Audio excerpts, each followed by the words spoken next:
സുഹൃത്തുക്കളെ, അടുത്ത ഒരു പ്രതികരണത്തിലേക്ക് കടക്കുകയാണ്. മുസ്ലിം ലീഗിൻ്റെ വിദ്യാർത്ഥി വിഭാഗമായിട്ടുള്ള MSFൻ്റെ വനിതാ വിഭാഗമായിട്ടുള്ള ഹരിതയിലൂടെ കടന്നു വരികയും സംസ്ഥാന വ്യാപകമായിട്ട് ശ്രദ്ധ പിടിച്ചു പറ്റുകയും ചെയ്ത രണ്ട് പെൺകുട്ടികളിൽ ഒരാളാണ് ഫാത്തിമ തഹ്ലിയ. നജ്മ തബ്ഷീറയാണ് മറ്റൊരാൾ. ഒരുപാട് വേറെ ഒരുപാട് പെൺകുട്ടികൾ, രണ്ട് പെൺകുട്ടികൾ എന്ന് പറയുന്നത് ശരിയല്ല, അത് അവരെ അഭിമാനിക്കുന്നതിന് തുല്യമാണ്. ഒരു വലിയ കൂട്ടായ്മയായിട്ടാണ് വന്നത്.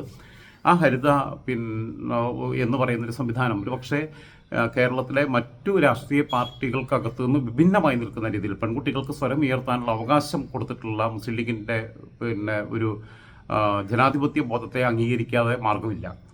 അത് ABVP-ക്കകത്തോ SFIക്കകത്തോ ASFനകത്തോ KSUവിനകത്തോ ഇല്ലാത്ത രീതിയിൽ MSFനകത്ത് അങ്ങനെ പെൺകുട്ടികളുടെ ഒരു പ്ലാറ്റ്ഫോം ഉണ്ടാക്കി കൊടുത്തു ഹരിത എന്ന രീതിയിൽ എന്നുള്ളത് ഞാൻ അഭിനന്ദിക്കുകയാണ്. അതിനെ ആത്മാർത്ഥമായിട്ട് സ്വീകരിക്കണം. മാത്രമല്ല, നജ്മ ഇപ്പോൾ ബ്ലോക്ക് പഞ്ചായത്തിലേക്ക് 2ാം തവണയും തിരഞ്ഞെടുക്കപ്പെട്ടു. ഫാത്തിമ തഹ്ലിയ, അഡ്വക്കേറ്റ് ഫാത്തിമ തഹ്ലിയ കോഴിക്കോട് കോർപ്പറേഷനിലേക്ക് തിരഞ്ഞെടുക്കപ്പെട്ടിട്ടുണ്ട്. ഫാത്തിമ തഹ്ലിയ നമുക്കറിയാം, ഇപ്പോൾ മുഖവരകളുടെ ഒന്നും ആവശ്യമില്ല. ഫാത്തിമ തഹ്ലിയയുടെ പ്രതികരണത്തിലേക്ക് നേരിട്ട് കിടക്കുകയാണ്. വളരെ പക്വതയോടുകൂടി കാര്യങ്ങളെ നോക്കിക്കാണുകയും ഗൾഫ് രാജ്യങ്ങളിൽ ഉൾപ്പെടെ KMCCയുടെ വിവിധ പരിപാടികളിലൊക്കെ ഗസ്റ്റായിട്ട് പോവുകയൊക്കെ ചെയ്യുന്ന ആളാണ് ഫാത്തിമ തഹ്ലിയ. വളരെ ടാലൻ്റഡ് ആയിട്ടുള്ള ഒരു കുട്ടിയാണ്. ഇത്തരം പെൺകുട്ടികളൊക്കെ രാഷ്ട്രീയത്തിൽ സജീവമായിട്ട് കടന്നു വരുന്നത് വളരെ സന്തോഷം തോന്നുന്ന ഒരാളാണ്. 2 അനിയത്തിമാരുള്ള ഒരു ആങ്ങള എന്ന രീതിയിൽ ഞാനതിനെ വളരെ സന്തോഷത്തോടു കൂടി കാണുന്ന ഒരാളാണ്. അവർ കൂടി വരണം. അപ്പോഴാണ് നമ്മുടെ ജനാധിപത്യം ഏറ്റവും അതിൻ്റെ ഒരു സുവർണ്ണ കാലഘട്ടം നമുക്ക് ഉണ്ടാക്കിയെടുക്കാൻ പറ്റൂ എന്ന് വിശ്വസിക്കുന്ന ഒരാളാണ് ഞാൻ. അതേപോലെ തന്നെ നമുക്ക് ഇന്ന് വരെ ഒരു വനിതാ മുഖ്യമന്ത്രി ഉണ്ടായിട്ടില്ല. ഇന്ന് വരെ ഒരു അടിസ്ഥാന വർഗത്തിൽ നിന്ന് ദളിത് ഭാഗത്തു നിന്ന് ഒരു മുഖ്യമന്ത്രി ഉണ്ടായിട്ടില്ല. മറ്റു പല സംസ്ഥാനങ്ങളിലും ഉണ്ടായിട്ടുണ്ട്. മുസ്ലിം വിഭാഗത്തിൽ നിന്ന് CH കുറച്ചു കാലം വേറൊരു മുഖ്യമന്ത്രി ഉണ്ടായിട്ടില്ല എന്നൊക്കെയുള്ളത് ഒരു നഷ്ടമായി കാണുന്ന നമ്മളുടെ ജനാധിപത്യത്തിൻ്റെ അപൂർണതയായി കാണുന്ന ഒരാളാണ് ഞാൻ. തുടർന്നാണ് നമ്മളോട് സംസാരിക്കുന്നത്. അതൊക്കെ ഞാൻ ആഗ്രഹിക്കുന്ന കാര്യമാണ്. കാരണം ജാതി മതം നോക്കിയിട്ടല്ല, അങ്ങനത്തെ ചിന്താഗതി ഉണ്ടായിട്ടല്ല. പക്ഷേ അതൊക്കെ കൂടി കൂടുമ്പോഴാണ് നമ്മളുടെ ഇപ്പോൾ ഒബാമ അമേരിക്കയുടെ പ്രസിഡൻ്റായപ്പോൾ കറുത്തവർഗ്ഗക്കാരനായിട്ടുള്ള ഒബാമ വരുമ്പം നമ്മുടെയൊക്കെ ഉള്ളിലുണ്ടായിട്ടുള്ള കോരിത്തെരിപ്പുണ്ട്. അത് പറഞ്ഞറിയിക്കാൻ പറ്റില്ല. ഞാൻ പറഞ്ഞു കഴിഞ്ഞാൽ ഞാൻ വെറുതെ എന്തൊക്കെ പറയണു, ഇയാൾക്ക് വട്ടാണെന്ന് ആൾക്കാർ കരുതുന്നത്. അത് ഞാൻ ഫാത്തിമ തഹ്ലിയയുടെ ആയിട്ട് നടത്തിയ ഫോൺ സംഭാഷണത്തിലേക്ക് വരാം.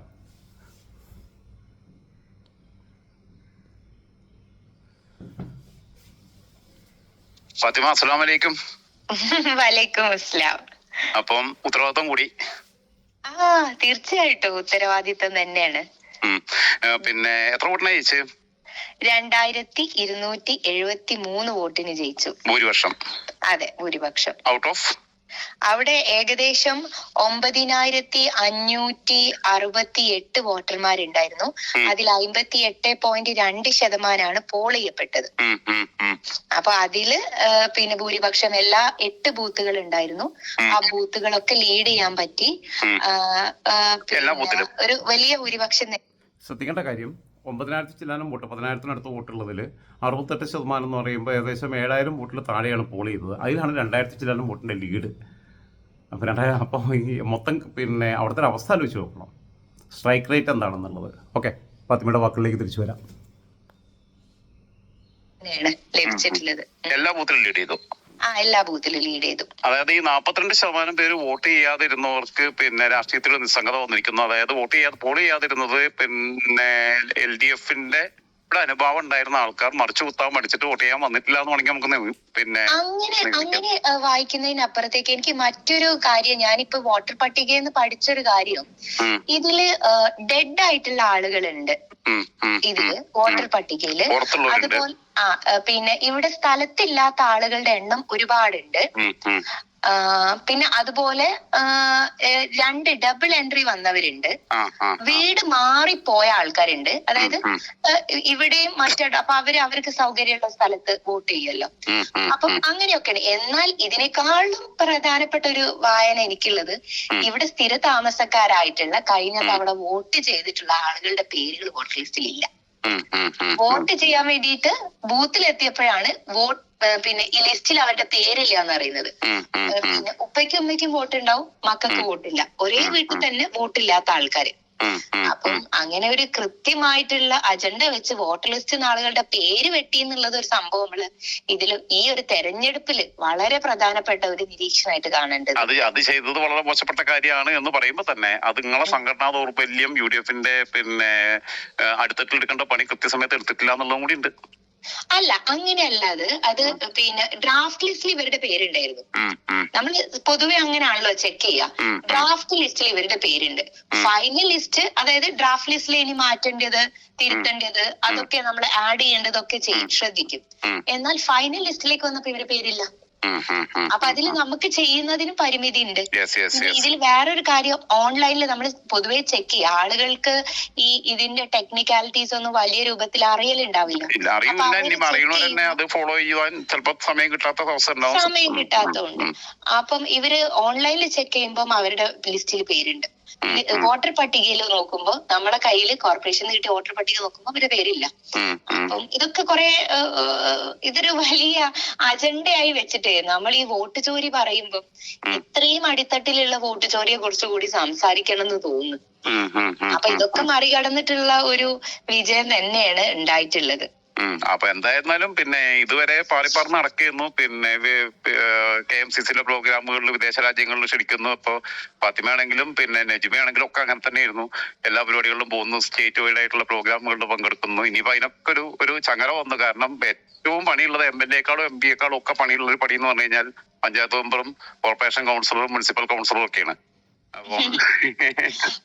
എനിക്ക് തോന്നുന്നത് എന്താ അറിയോ, മൾട്ടി ടാസ്കിങ് ഇപ്പോ ഇതിൽ സംഘടനാ പ്രവർത്തനം ആരംഭിച്ച സമയം മുതല് മൾട്ടി ടാസ്കിങ് നമ്മൾ ചെയ്തുകൊണ്ടിരിക്കുന്ന ആളുകളാ.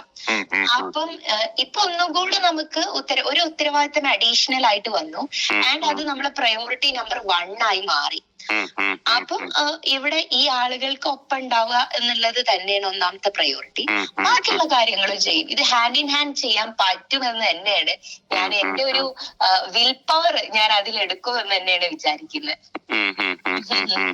പിന്നെ കട്ടയ്ക്ക് സപ്പോർട്ട് ചെയ്തിട്ട് ഫാദറിലോ കൂടെ ഉണ്ട് അല്ലേ? ഫാദറിലോ മാത്രല്ല, എന്റെ ഫാമിലി എന്റെ കൂടെ ഉണ്ട്. പിന്നെ അവരുടെ ഒരു ലെവലിൽ നിന്നുകൊണ്ട് എന്നെ ഹെൽപ്പ് ചെയ്യുന്നുണ്ട്, സപ്പോർട്ട് ചെയ്യുന്നുണ്ട്. പിന്നെ എല്ലാവരും അങ്ങനെ പ്രത്യക്ഷമായിട്ട് പൊളിറ്റിക്സിലേക്കോ അല്ലെങ്കിൽ സോഷ്യൽ പ്ലാറ്റ്ഫോമിലേക്കോ വരാത്ത ആൾക്കാരാണ്. ഇൻസൈഡ് നിന്നുകൊണ്ടുള്ള ഒരു സമീപനം അവരുടെ ഒക്കെ ഭാഗത്തു നിന്നുള്ള വലിയ പിന്തുണ ഉണ്ട്. എസ്പെഷ്യലി എന്റെ സോൾ ഫാമിലി ഒക്കെ എന്റെ കൂടെ തന്നെ. അതേപോലെ പിന്നെ മൊത്തത്തിലുള്ള ഒരു വിജയത്തെ എങ്ങനെയാണ് ഇപ്പൊ പിന്നെ ഫാത്തിമാന്റെ മാത്രം കാര്യം വിട്ടു കളഞ്ഞാല് മൊത്തത്തിൽ സ്റ്റേറ്റിലുള്ള ഒരു വിജയത്തെ എങ്ങനെ ഫാത്തിമ നോക്കിക്കാണുന്നത്, നിരീക്ഷിക്കുന്നത്? UDFന്റെ ഒരു തരംഗം ഉണ്ടായി തന്നെയാണ് ഈ തെരഞ്ഞെടുപ്പിൽ മനസ്സിലാക്കുന്നത്. അതിന് കാരണങ്ങളുണ്ട്. ആളുകൾക്ക് പിന്നെ മനസ്സിലാവുന്നുണ്ട് എന്താണ് ഇവിടെ നടക്കുന്നത്. ഇപ്പൊ ലാസ്റ്റ് ആയിട്ട് ഒരു സ്ലോ മൂവിങ് ഗവൺമെന്റ് ആണുള്ളത്. താൽക്കാലികമായിട്ട് മാത്രം പേരിന് മാത്രം ഭരണ സംവിധാനം നിർവഹിക്കുന്ന ഒരു ഗവൺമെന്റ് സിസ്റ്റം അവിടെ ഉണ്ടാവുന്നത്. അപ്പം അവരുടെ ഒരു പ്രതികരണമാണ്, ശക്തമായിട്ടുള്ള പ്രതികരണമാണ് നടക്കുന്നത്. ബേസിക് ആയിട്ടുള്ള അമ്യൂണിറ്റീസിന് പോലും ഉറപ്പ് നൽകാൻ ഈ സർക്കാരിന് പറ്റിയിട്ടില്ല. ആശുപത്രി ആണെങ്കിൽ, അല്ലെങ്കിൽ അവരുടെ പൊതുവിതരണ കേന്ദ്രങ്ങളിൽ അവരുടെ ഭക്ഷണം ഉറപ്പിക്കുന്ന കാര്യമാണെങ്കിൽ, അവരുടെ സേഫ്റ്റി ആണെങ്കിൽ, ഇതൊന്നും യഥാർത്ഥത്തിൽ ഒരു അഷുറൻസ് നൽകാൻ പറ്റാത്തൊരവസ്ഥയിലേക്കാണ് ഗവൺമെന്റ് മാറുന്നത്. അവരും ഒരു പോളറൈസേഷൻ പൊളിറ്റിക്സിലേക്ക് പോകുമ്പോൾ അതിനൊരു മറുപടി നൽകുക എന്നുള്ളതാണ്, ആ ഒരു തലക്കടിയാണ് യഥാർത്ഥത്തിൽ ഈ തെരഞ്ഞെടുപ്പിൽ ഗവൺമെന്റ് വിധി എഴുതിയിട്ടുള്ളത്. അല്ല, ഗവൺമെന്റിനോട് ഇവിടെയുള്ള വോട്ടേഴ്സ് വിധി എഴുതിയിട്ടുള്ളത്. ആ തലക്കടിയിൽ ഓർക്ക് ബോധം വെച്ചാണ്ട് LDF ഒന്നും കൂടി നന്നാവാൻ തീരുമാനിച്ചാൽ ചിലപ്പോൾ 6 മാസം കഴിയുമ്പോൾ നിങ്ങൾ ഈ വിജയത്തിന്റെ പിന്നെ ആലസ്യത്തിലായി കഴിഞ്ഞാൽ ഇതേ കാര്യം തന്നെ നിയമസഭയിൽ ആവർത്തിച്ചോളണമെന്നില്ല കേട്ടോ, അത് ഓർമ്മ ഉണ്ടാവണം. വിജയത്തിന്റെ ആലസ്യം എന്ന് പറയുന്നതിന് അപ്പുറത്ത് എനിക്ക് തോന്നുന്നത് അത് ആലസ്യമല്ല വേണ്ടത്, ഉത്തരവാദിത്താണ്. ഒരു ഐ ഓപ്പണിംഗ് ആണ്. ഇപ്പൊ കോഴിക്കോട് കോർപ്പറേഷനിലൊക്കെ സംബന്ധിച്ചിടത്തോളം ഒരു 1/2 നൂറ്റാണ്ടിന് ശേഷം ഒരു വലിയൊരു അട്ടിമറി വിജയം യഥാർത്ഥത്തിലുണ്ട്. വിജയം എന്ന് പറയുമ്പോൾ ഞാൻ പറയുന്നു, അത് കോർപ്പറേഷനിലെ ഭരണ സംവിധാനം പിന്നെ രൂപപ്പെടുത്താൻ പറ്റിയിട്ടില്ല എങ്കിലും അവരുടെ ആണിക്കല്ല് ഇളക്കാൻ പറ്റി എന്നുള്ളതാണ്. അപ്പൊ അത് പിന്നെ അതൊരു ഉത്തരവാദിത്തമാണ്, ഒരു റിയലൈസേഷൻ ആണ്. ആ റിയലൈസേഷനിൽ മുന്നോട്ട് പോവാൻ തീർച്ചയായിട്ടും ഇവിടെയുള്ള സംവിധാനത്തിന് സാധിക്കണം. അപ്പം അതില് അവരോടൊപ്പം നിൽക്കാനുള്ള പരിപൂർണമായിട്ടുള്ള തയ്യാറെടുപ്പിലാണ് ഞങ്ങളൊക്കെ ഉള്ളത്. ഞാൻ സത്യം പറഞ്ഞു കഴിഞ്ഞാൽ പേഴ്സണലായിട്ട് പറയുകയാണെന്നുണ്ടെങ്കിൽ വ്യക്തിപരമായി ഞാൻ ആരോടും പറയാറില്ലെങ്കിലും എന്റെ ഉള്ളിൽ ഞാൻ നല്ലൊരു പൊളിറ്റിക്കൽ ഒബ്സർവർ ആണ്. ഞാൻ ഇതുവരെയുള്ള രാഷ്ട്രീയ നിരീക്ഷണങ്ങൾ നടത്തിയതൊന്നും വലിയ പിഴവുണ്ടായിട്ടില്ല എന്നൊക്കെ ഉള്ള ഒരു തോന്നലുണ്ടായിരുന്നു. പക്ഷെ കൊല്ലത്തെ റിസൾട്ട് വന്നതോടുകൂടി ഞാൻ തന്നെ തീർത്തു പറയാം. കാരണം ഞാൻ അന്തം വിട്ടുപോയി. കാരണം ഒരിക്കലും സ്വപ്നത്തിൽ പോലും ചിന്തിക്കാത്ത എനിക്ക് അപ്പൊ അതൊന്നും എനിക്ക് തോന്നുന്നത്, കോഴിക്കോട് പോലും നിങ്ങൾ അങ്ങനെ കുറച്ചും കൂടി നേരത്തെ ഒരു പ്രിപ്പയർ ചെയ്തിരുന്നെങ്കിൽ ഒരു പക്ഷെ നിങ്ങൾക്ക് അട്ടിമറിക്കാമായിരുന്നു ഇപ്പൊ തോന്നുന്നുണ്ടോ? എനിക്ക് പിന്നെ ഞാൻ ആദ്യം മുതലേ ഇലക്ഷന് കാൻഡിഡേറ്റ് ആയിട്ട് ഇറങ്ങിയ മുതലേ എന്റെ മനസ്സിലുള്ള വികാരം കോഴിക്കോട് കോർപ്പറേഷൻ കിട്ടും എന്നുള്ളതാ. ഈ കുറ്റിച്ചിറ എന്ന് പറയുന്ന എന്റെ വാർഡ് യഥാർത്ഥത്തിൽ പ്രതിനിധീകരിക്കുന്നത് നമുക്ക് അതിനെ കൺഫൈൻ ചെയ്ത് വെക്കാൻ പറ്റൂല. അതിങ്ങനെ ഒഴുകിക്കൊണ്ടിരിക്കുന്ന സ്ഥലമാണ്, ഒരു മൊബിലിറ്റി ഉള്ള സ്ഥലമാണ്. കുറ്റിച്ചിറയിലെ വോട്ടർമാര് അവിടെ ഉള്ള പോലെ തന്നെ പുറത്തുണ്ട്. പിന്നെ നമ്മുടെ വാർഡിന്റെ വിഷയങ്ങൾ പറയുമ്പോൾ അത് ആ വാർഡിന്റെ ഉള്ളിൽ മാത്രം ഒതുങ്ങി നിൽക്കുന്നതും അല്ല. ഡ്രെയിനേജ് സിസ്റ്റം ആണെങ്കിലും അവിടുത്തെ പിന്നെ തെരുവുനായ ശല്യം ആണെങ്കിലും പാർക്കിംഗ് ആണെങ്കിലും മൊത്തത്തിലുള്ള പ്രശ്നമാണ്. അപ്പൊ അങ്ങനെ സംസാരിക്കുമ്പോ ആൾക്കാരെ വികാരം നമുക്ക് മനസ്സിലാവുന്നുണ്ട്, അവരുടെ റിയാക്ഷൻസ് മനസ്സിലാവുന്നുണ്ട്. ആൾക്കാര് യഥാർത്ഥത്തിൽ LDFനെതിരെ നിന്നുകൊണ്ട് ഈവൻ അവരുടെ ഡെപ്യൂട്ടി മേയർ തോൽക്കും എന്നുള്ളത് പിന്നെ അടിവരായിട്ട് പറഞ്ഞുകൊണ്ടിരുന്നത് അവിടുത്തെ വോട്ടർമാരാ കോർപ്പറേഷനിൽ. അപ്പൊ ആ തരംഗമുണ്ട്. ഞാൻ എന്റെ മനസ്സിൽ കോഴിക്കോട് കോർപ്പറേഷൻ UDF 100% വെന്നിക്കൊടി പിന്നെ പാർപ്പിക്കും എന്നുള്ളതായിരുന്നു. അതിനടുത്തെത്താൻ പറ്റി. അത് നമുക്ക് ഒന്നുകൂടെ ഒന്ന് പരിശ്രമിച്ചിരുന്നെങ്കിൽ വലിയൊരു വിജയം തന്നെ ഉണ്ടാവുമായിരുന്നു. അപ്പൊ ആയിക്കോട്ടെ, എന്തായാലും ശക്തമായ പ്രതിപക്ഷത്തിനാണ് എപ്പോഴും പിന്നെ ഏറ്റവും വലിയ ഉത്തരവാദിത്തമുള്ളത് ഭരണപക്ഷത്തെക്കാൾ. അപ്പൊ അത് കൃത്യമായിട്ട് നിർവഹിക്കാൻ കഴിയട്ടെ എന്ന് ആശംസിക്കുന്നു. Thank you. അപ്പം അതോടൊപ്പം നമ്മള് പിന്നെ ഒരു ദിവസം ഒന്ന് ക്യാമറയുടെ മുമ്പിൽ ഇരിക്കണം, അത് മനസ്സിലാക്കാം. എന്തായാലും വരാലോ. ഓക്കെ. ഫാത്തിമയുടെ വാക്കുകൾ ശ്രദ്ധിക്കണം. എന്നെ സംബന്ധിച്ചിടത്തോളം രാഷ്ട്രീയം, മതം, പിന്നെ അത് ഏത് പാർട്ടിയിലാണ്, ഏത് മതത്തിൽപ്പെട്ടവരാണ്, എന്ത് പിന്നെ ഐഡിയോളജിയാണ് എന്നുള്ളത് ഒരു വിഷയമല്ല.